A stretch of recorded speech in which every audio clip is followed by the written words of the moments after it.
Inilah kisah tentang program lumbung pangan alias food estate di Indonesia.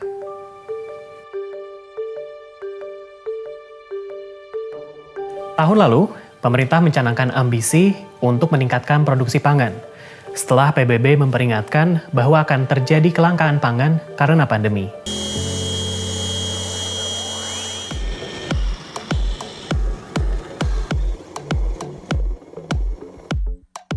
FAO sudah memberikan peringatan bahwa krisis pangan akan melanda dunia karena pandemi, juga karena memang adanya musim yang tidak bisa diatur dan diprediksi. Oleh sebab itu kita menyiapkan sekarang ini yang namanya cadangan logistik nasional. Para pegiat lingkungan khawatir bahwa itu akan memperparah deforestasi. Tapi Kementerian Lingkungan Hidup dan Kehutanan bahwa hutan Indonesia tetap aman. Lantas, apa yang sebenarnya terjadi? Semua berubah dalam hitungan bulan. Kementerian Pertahanan merambah hutan di Kalimantan. Pemerintah juga melucuti peraturan yang melindungi hak-hak masyarakat dan lingkungan. Pemerintah membuat peraturan baru. Kini berjuta-juta hektar lahan hutan boleh dibabat demi program lumbung pangan ini.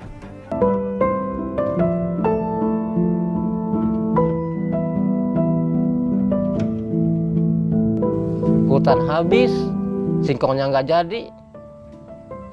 Siapa yang rugi? Pemerintah yang rugi. Masyarakat kena dampaknya. Siapa yang nggak marah, yuk?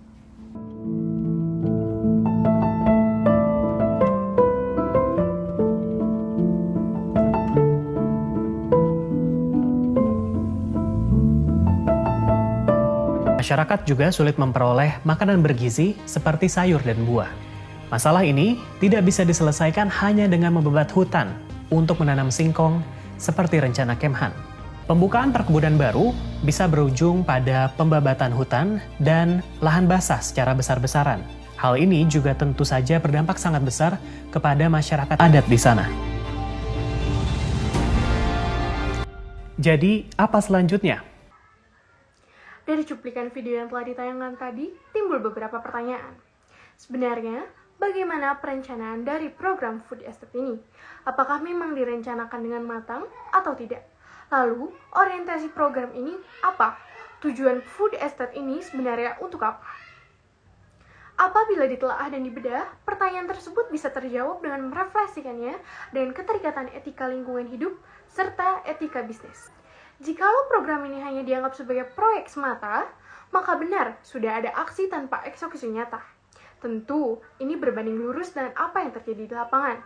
Kegiatan terlaksana dan anggaran terserat, tapi proyek mangkrak.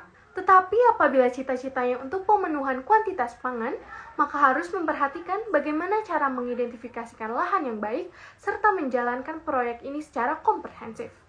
Di mana kita telah mengetahui dalam etika bisnis terdapat stakeholder yang masing-masing pihak memiliki peranan tersendiri yang dapat mempengaruhi keberhasilan suatu bisnis. Sehingga komprehensif yang saya maksud di sini adalah harus adanya keterlibatan semua pihak, khususnya masyarakat yang paling terdampak di sana, terutama bagi para petani yang lahannya dipakai untuk program food estate ini. Dalam kenyataannya, pernyataan ini berbanding terbalik. Pemerintah tidak bersosialisasi kepada para petani, mereka pula tidak diberikan win-win solution atas perkembangan proyek ini, yang kian hari kian merugikan mereka. Tentu, sudah sangat jelas bahwa program food estate ini melanggar prinsip etis dalam bisnis. Tidak ada hubungan kausal, saling menguntungkan, dan integritas moral tidak tercipta.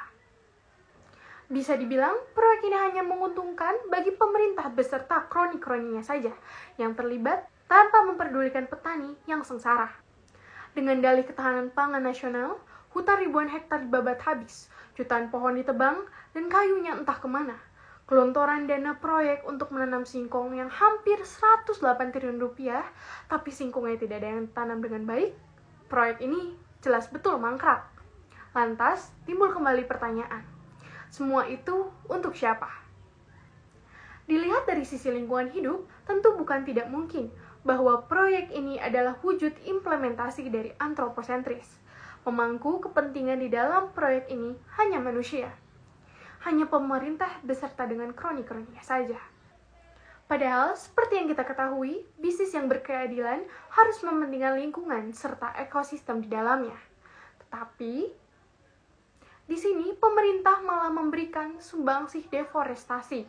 Hutan hanya dijadikan sebagai alat untuk menunjang kepentingan ekonomi serta politik semata, tanpa memperdulikan bahwa hutan beserta ekosistemnya dalam proyek ini telah dirusak habis-habisan. Sehingga dapat disimpulkan dengan keterikatan etika ini, program food estate jelas sudah mengabaikan prinsip-prinsip fundamental dalam etika lingkungan hidup serta bisnis. Terima kasih.